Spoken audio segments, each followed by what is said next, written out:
Friends, मैं आशीष यादव स्वागत करता हूं सभी का विसर्ग संधि के इस वीडियो में। ठीक है, इसके पहले हमने स्वर संधि और व्यंजन संधि को डिस्कस किया हुआ था। आज के इस वीडियो में हम पूरा विसर्ग संधि कवर करने वाले हैं और सभी एग्जांपल्स देखने को मिलेंगे आपको। ठीक है, विसर्ग संधि की बात करते हैं। यदि विसर्ग के बाद कोई स्वर आए या उसके बाद कोई व्यंजन आए तो उससे जो विकार उत्पन्न होता है उसको हम विसर्ग संधि कहते हैं। ठीक है, विसर्ग के बाद स्वर या व्यंजन कोई भी आए उससे जो विकार कोई चेंजेस जो हमें देखने को मिलेंगे that will be known as विसर्ग संधि। ठीक है, विसर्ग संधि के प्रमुख नियम की बात करते हैं। सबसे पहला विकार जो होगा वो ओ का होगा कि विसर्ग का ओ हो जाना। विसर्ग का ओ कब होगा? जब विसर्ग के पहले ही अ आ जाए और बाद में अ हो, या फिर विसर्ग के पहले अ रहे और बाद में विसर्ग रहे और फिर प्रत्येक वर्ग का तीसरा वर्ण आए या चौथा वर्ण आए या पांचवा वर्ण आए, या फिर इसके साथ साथ कोई और आ सकता है य र ल व ह में से। तो जब इनमें से कोई चीज देखने को मिलेगी तब हमारे विसर्ग का क्या हो जाएगा? ओ हो जाएगा। अभी हम एग्जांपल्स पे आ रहे हैं। ठीक है, इसको डिफरेंशिएट करना है, दोनों में कंफ्यूजन होता है इसलिए दोनों को साथ में लिखा हुआ है। विसर्ग का रै होना। यदि विसर्ग के पहले आ को छोड़ करके, इसको छोड़ करके कोई दूसरा स्वर हो, ई उ ऐसा कुछ है, और बाद में आ रहा हो, उ आ रहा हो, या तीसरा चौथा पांचवा वर्ण आ रहा हो, देखो है ना, तीसरा चौथा पांचवा वर्ण, या फिर कौन आ रहा हो, य र ल व आ रहा हो, है ना, है नहीं आना इसमें, हो तो य र ल व ये आ रहे हो तो विसर्ग का क्या हो जाता है? र हो जाता है। ध्यान देना, इसमें पहले आ रहा है और इसमें पहले अ नहीं आएगा। लगभग बाकी सारी चीजें एक जैसी हैं। ह को हटाना है और बाद में आ उ होगा और इसमें बाद में आ होता है। ठीक है, ये दोनों में क्या है? डिफरेंसेस हैं ओ और र होने में। अभी इसके एग्जांपल्स को हम नेक्स्ट पेज में देख रहे हैं। ये आपके सामने एग्जांपल्स तैयार। सबसे पहला विसर्ग का ओ होना। तो विसर्ग का ओ होना के लिए कंडीशन क्या है कि पहले कौन आए? पहले अ आए और बाद में अ आए, बाद में अ आए, और क्या आ जाए बाद में? बाद में तीसरा चौथा पांचवा आ जाए, या बाद में य र ल व और ह आ जाए। इनमें से कोई आ जाए तो उसका क्या हो जाएगा? ओ हो जाएगा। ध्यान देना, ये है विसर्ग। विसर्ग के पहले क्या है? अ है न में, और बाद में कौन आया? अ। तो अ विसर्ग अ मिलके क्या बन गया? ओ, मनोनुकूल। मनः धन अनुकूल क्या हो गया? मनोनुकूल। ऐसे ही तपह और बल। तपह में प में अ है तो विसर्ग के पहले अ आ गया, और ब क्या है? तीसरा वर्ण है। प फ ब, ये कौन सा वर्ण है? तीसरा वर्ण है, इसलिए इस विसर्ग का ओ हो जाएगा। तो क्या हो गया? तपोबल हो गया। ऐसे ही तपह भूमि, प फ ब भ चौथा है ये, तो क्या हो गया? ओ हो गया, तपोभूमि। अन्यः अन्य, अन्योन्य। और ऐसे ही मनः रथ, मनोरथ, है ना। ऐसे ही पयः और धन, पयोधन, है ना। त थ द ध चौथा वर्ण है, और ये य र अंतस्थ में आ गया र। अध और गति, क ख ग तीसरा वर्ण है, विसर्ग है, इसके पहले अ है तो ओ हो गया। क्या हो गया? अधोगति हो गया। मनः और योग, क्या हो गया? मनोयोग हो गया। तो ये रहा ओ और ये है र। अब र होने की कंडीशन क्या है कि पहले पहले आ को छोड़कर, आ को छोड़कर कोई आ जाए, और बाद में आ उ आए, बाद में आ उ आए, बाद में कौन आए? आ उ ये आए, बाद में आ उ आए, और क्या आ जाए? तीसरा चौथा और पांचवा वर्ण आ जाए, या फिर और कौन आ जाए? य र ल व आ जाए। ह ना आवे इसमें, इसमें ह चलेगा लेकिन इसमें ह नहीं चलेगा, है ना। तो अगर ये सब आते हैं तो यहां पर हमारे विसर्ग का क्या हो जाएगा? र हो जाएगा। जैसे निह धन आशा, आ गया बाद में, बाद में आ गया, देखो बाद में, और पहले आ नहीं है, विसर्ग के पहले ई है, तो इसका क्या हो जाएगा? विसर्ग कर रहा है, निराशा। निह धन धन, त थ द ध चौथा वर्ण आ गया यहां पे, धन, तो क्या हो गया? निर्धन। और फिर ने धन बल, प फ ब तीसरा वर्ण, और पहले आ नहीं है, पहले ई है, तो क्या हो गया इसका निर्बल। आशीह धनवाद, बड़ी ई है हमारे विसर्ग के पहले और ये वह है, वह हमारे अंतस्थ, तो क्या हो जाएगा इसका र हो जाएगा, क्या हो गया आशीर्वाद। दुह धन गंध दुर्गंध, इसी तरह से दुह धन बल दुर्बल, इसी तरह से बही धन मुख बहिर्मुख, इसी तरह से निधन धारण, क्या हो गया निर्धारण।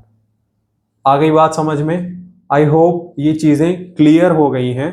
हम आगे बात करते हैं तीसरे की तरफ, विसर्ग का श हो जाना। तीसरे और चौथे नियम की बात करते हैं, विसर्ग का श हो जाना। विसर्ग के पहले यदि कोई स्वर हो, कोई सा भी स्वर हो, और बाद में कौन आ रहा हो, च आ रहा हो, छ आ रहा हो, श आ रहा हो, तो विसर्ग का श हो जाता है। जैसे निह और चिंत। अब विसर्ग के पहले कोई स्वर है, हाँ है, और उसके बाद में क्या आ गया च, तो इस विसर्ग का परिवर्तन किस में हो जाएगा, श में हो जाएगा। तो निह और चिंत क्या हो गया निश्चिंत। इसी तरीके से बाकी सब हैं, निह और छल निश्छल, दुह और शासन क्या हो गया दुशासन, और दुह धन चरित्र क्या हो गया दुश्चरित्र। ठीक है, तो विसर्ग के पहले कोई स्वर और बाद में च छ श हो तो हमारे विसर्ग का परिवर्तन किस में होगा, श में होगा। अगले नियम की तरफ बढ़ते हैं, चौथा विसर्ग का श होना। अभी जो विसर्ग का श होना है, इसमें कंडीशन ये है कि विसर्ग के पहले ई उ और बाद में कै ख ट ठ प फ में से कोई वर्ण हो तो विसर्ग का क्या हो जाएगा, श हो जाएगा। ठीक है, जैसे निह, अब ई और उ दो ही होने चाहिए, ई आ गया आपका नी, और कपट क्या है क ख ट ठ और प फ, ता था नहीं होगा, याद रखना है ना, और च छ नहीं होगा, च छ यहां आ गया है। आगे बात करते हैं निह और कपट, तो क आ गया ई आ गया तो क्या हो गया श हो गया निष्कपट। इसमें भी ई आ गया क आ गया, क्या हो गया निष्कंटक। इसमें दुह उ आ गया उ और हमारा विसर्ग और प आ गया, प फ तो होने ही चाहिए, तो दुष्प्रचार हो गया। धनु उ आ गया, विसर्ग आ गया, ट आ गया, टैट है हमारे पास, तो क्या हो गया धनुष्टंकार हो गया। अगला है निह और प्राण, क्या हो गया निष्प्राण। इसी तरीके से निह और फल, प फ दोनों हैं, तो क्या हो गया निष्फल हो गया। ठीक है, आगे बढ़ते हैं पांचवें नियम की तरफ। पांचवें की बात करते हैं, विसर्ग का स होना। विसर्ग के बाद यदि त थ हो या फिर स हो तो विसर्ग का स हो जाता है। ठीक है, जैसे नमः और ते, तय थ हो और स हो तो क्या हो गया नमस्ते। मनः और ताप, तय है विसर्ग के बाद, है ना, विसर्ग के पहले से कोई लेना देना नहीं है, तो अगर विसर्ग के बाद तय आ गया तो क्या हो गया मनस्ताप हो गया। ऐसे निह और तेज निस्तेज, निह और संताप निसंताप, दुह और साहस दुस्साहस, दुह और तर दुस्तर। ठीक है, ये रहा पांचवा स होना। ऐसे ही विसर्ग का लोप होना है, और लोप हो करके उसके स्थान पर कुछ ना कुछ परिवर्तन होता है। तो ध्यान देना क्या है, विसर्ग और अगर छ आए, विसर्ग के बाद कौन आए छ आए, तो विसर्ग का लोप हो जाता है और च का आगमन हो जाता है। जैसे अनुधन छेद, क्या हो गया अनुच्छेद। छत्रधन छाया, क्या हो गया छत्र छाया हो गया। इसके बाद इसमें दूसरा भी है लोप में कि विसर्ग के बाद यदि र हो तो लोप होकर उसके पहले का स्वर क्या हो जाता है दीर्घ हो जाता है। जैसे निह धन रोग, क्या हो गया नीरोग। जैसे निह धन रस, क्या हो गया नीरस। इसके बाद एक और है जिसमें एक और है लोप होने में, जैसे हमारे विसर्ग के पहले स्वर हो, विसर्ग के पहले स्वर है ना, विसर्ग के पहले हमारा स्वर हो और इसके साथ साथ पहले स्वर हो, स्वर कौन सा हो, स्वर हो अ और आ। विसर्ग के पहले स्वर हो अ आ और इसके बाद कोई भिन्न स्वर हो, बाद में भिन्न स्वर, तो विसर्ग का लोप हो जाता है, विसर्ग का लोप हो जाता है।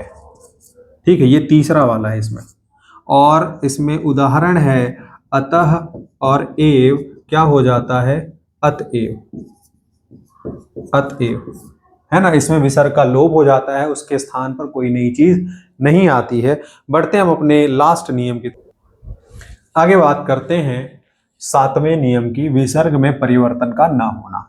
अगर विसर्ग के पहले आ जाए और बाद में क आए, ख आए, च, प आए और फ आए, चैनी प आए और फ आए तो परिवर्तन नहीं होता है। जैसे रजह और कण, रजह कण ही रहेगा, अंतः और करण, अंतः करण ही है। तक विसर्ग के पहले अ है और बाद में क आ रहा है।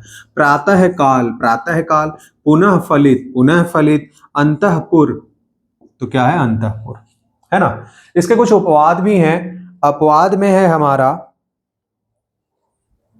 नमः और कार, क्या हो गया नमस्कार, और पुरः और कार क्या हो गया पुरस्कार, ये दो हैं। और इसके पहले के नियम में एक और है, दुह और ख आपका जो है वो दुख होता है, यहां भी परिवर्तन नहीं होता, तो ये भी एक तरह का अपवाद है।